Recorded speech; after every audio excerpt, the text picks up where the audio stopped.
Okay, so the story of how someone tried to murder me in Vancouver. For context, I live in Toronto, Ontario. I've lived downtown for like a decade. I'm from Hamilton, Ontario, and I was visiting Vancouver on vacation. So I had taken the train from Toronto to Vancouver. It's like a 4-day sleeper train. Wonderful experience, would recommend to anybody. And I'd been in Vancouver for like a little over 24 hours. It was my first full day in Vancouver. But last Monday I did have to work, so I spent a lot of the day in my hotel working. And so I decided to take myself out for dinner and just kind of go walk around and see things.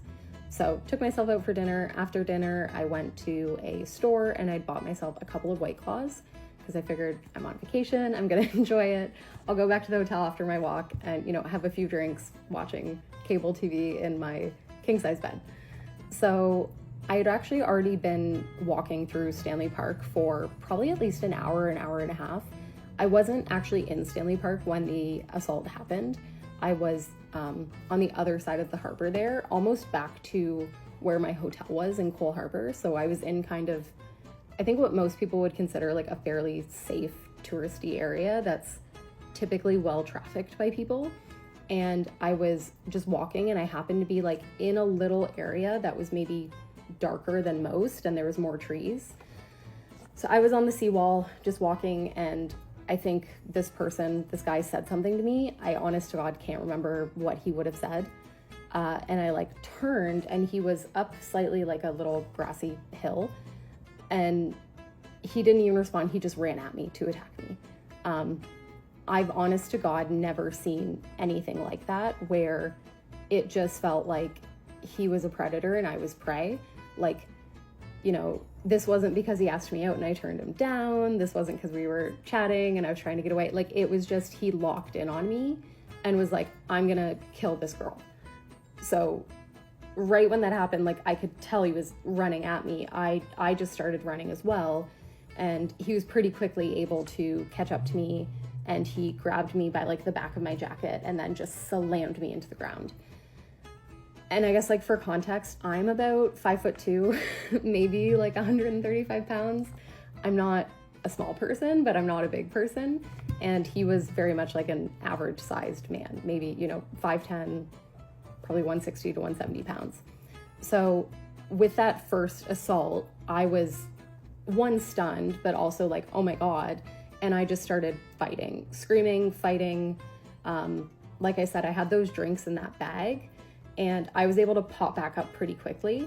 And then I was just like swinging them on him, like just wailing on him. He kind of backed down fairly quickly with that one, and I was able to run off. And at that point I thought like, okay, that was just a random attack. I fought him off.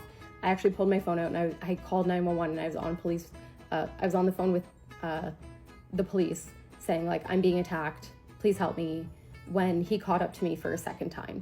I didn't realize that like he was still following me, again, because it was quite dark at the time. But the second attack was definitely, I think, the worst, or one of the worst of them. So he grabbed my phone out of my hand and like smashed it on the ground multiple times. And the only way I can describe him was being like gleeful.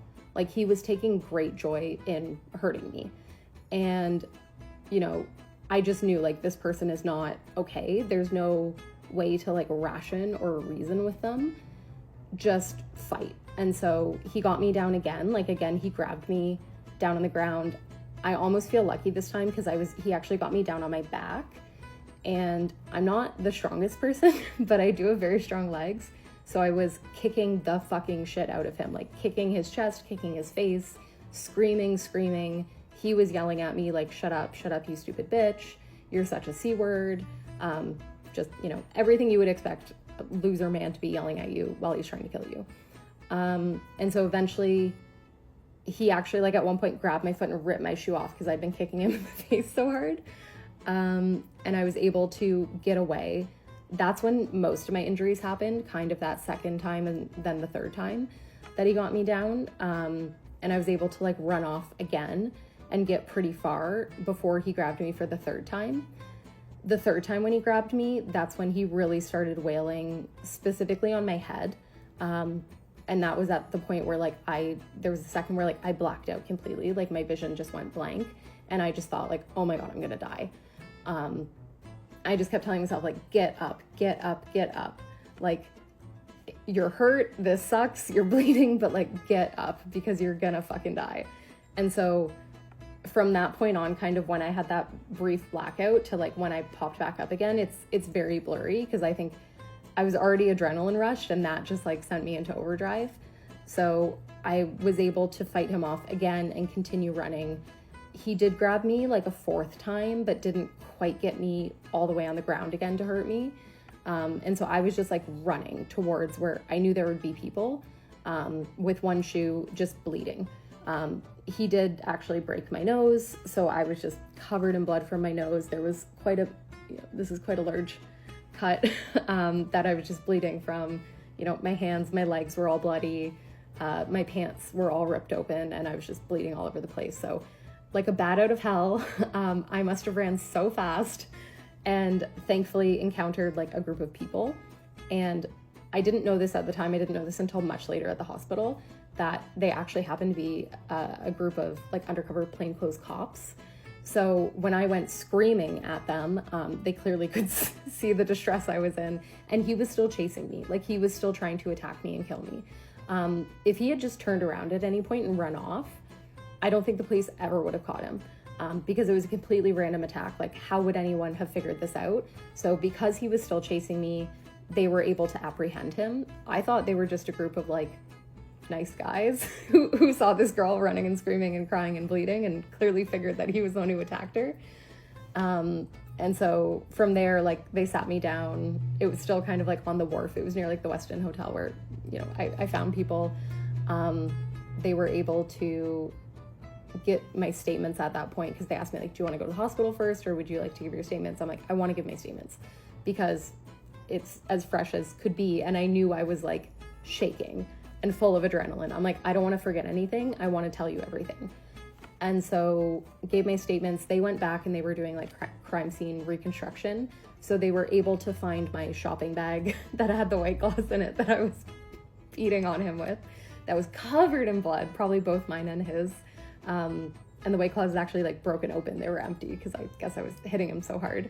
So they asked me like, is this yours? They found my other shoe at one point.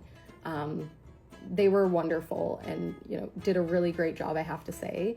It was a super terrible experience, but every single first responder that I dealt with, from the police to the EMTs, the doctors and nurses in the hospital, the victim services units that I've been dealing with afterwards, were like so wonderful. I cannot be grateful enough. And I know I'm very lucky that, one, I was in a position that people witnessed the crime, and those people so happen to be cops, and that carries a lot of weight. I know not all women are lucky enough to, one, get out of a situation like that and survive it, two, to even be believed that this person has hurt you and attacked you, and three, for the police to take action and choose to charge this person and kind of give them the full whatever they can do via the law. So I'm so grateful. I'll have to do a part 2 because we're at 10 minutes, and I'll tell everyone about the legal stuff and contacting my family and my hospital experience and trying to get home from Vancouver. But I would just like to say, like, I'm very grateful for everyone who sent me really nice messages.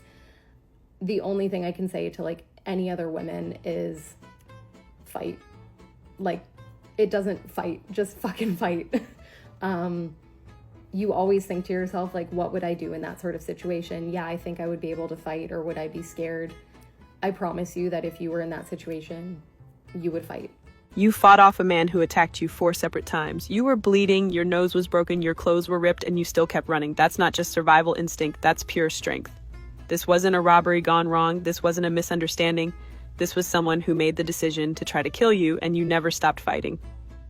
And somehow, by the grace of the universe, you ran straight into a group of undercover cops. That's not luck. That's fate stepping in because you refused to quit.